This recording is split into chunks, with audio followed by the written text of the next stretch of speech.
Shalom, kembali lagi bersama saya Butet Sindia. Di sini saya akan menyampaikan materi tentang balala.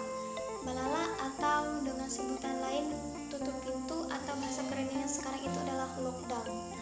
Balala merupakan sebuah tradisi adat Dayak yang dipercayai oleh tua-tua kampung untuk melakukan penyembahan kepada berhala, kepada leluhur, nenek moyang atau kepada jubata.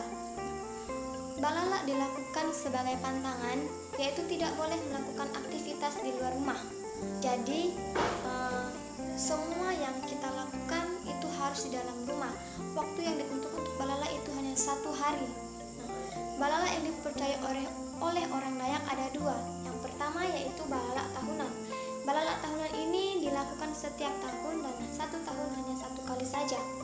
Nah, pada waktu balala ini juga bertujuan untuk nyapa tahun atau sebagai pemisah antara tahun yang lama yang sudah kita lalui dengan cara bercocok tanam dan kita akan menyambut tahun yang baru dengan cara bercocok tanam kembali. Balala yang kedua yaitu balala penyakit. Balala penyakit ini tidak ditentukan waktunya berapa tahun sekali, tetapi balala penyakit ini bertujuan untuk menghilangkan sebuah penyakit yang terjadi di kampung tersebut yang menimpa satu orang dan menular kepada orang lain, yaitu contohnya penyakit campak. Nah, penyakit campak ini tidak bisa disembuhkan dalam waktu misalnya tidak bisa disembuhkan dalam waktu yang tidak ditentukan.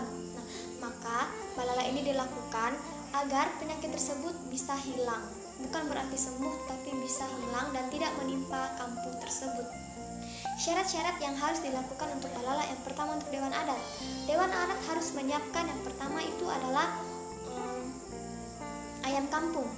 Yang kedua itu beras, ada 2 beras, beras ketan dan beras biasa. Dan yang ketiga membuat tumpi atau cucur. Yang keempat membuat lemang. Lemang yang biasa kita buat itu dilapisi dengan daun, tetapi untuk balala ini tidak dilapisi dengan daun, langsung dimasukkan ke dalam bambu tersebut. Nah, yang kelima yang harus disiapkan oleh Dewan Adat yaitu paraga adatnya. Paraga adat di sini sesajennya yaitu yang berisi dengan pinang, daun sirih, kapur sirih, gamer, dan tembakau. Nah, setelah sesajen ini disiapkan, nah maka sesajen ini akan dibawa ke tempat yang bernama Pansamah. Pansamah ini adalah tempat penyembahan yang sudah ditentukan. Itu merupakan syarat-syarat untuk para Dewan Adat. Syarat-syarat yang kedua untuk para masyarakat yang di desanya.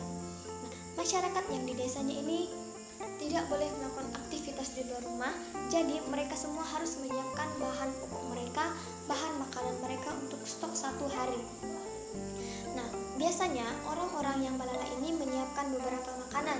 Yang pertamanya misalnya ada yang biasa disebut dengan sipa atau jaitan atau kelapon pancit. Nah, seperti itu. Nah, mereka menyiapkannya agar karena mereka tidak melakukan aktivitas di luar rumah, maka mereka hanya melakukan aktivitas di dalam saja. Dengan cara mereka mungkin membuang rasa bosan begitu dengan makan kue tersebut. Nah, dan juga pada zaman dahulu kan kalau misalnya kita mandi itu kita masih mandi di sumur atau di sungai. Nah, karena ini tidak boleh melakukan aktivitas di luar rumah, contohnya mandi di sungai. Nah, jadi para penduduk kampung ini harus menyiapkan air untuk mereka mandi, sehingga mereka mandi pun di dalam rumah. Seperti demikian materi yang sudah saya sampaikan. Terima kasih dan Tuhan Yesus memberkati kita.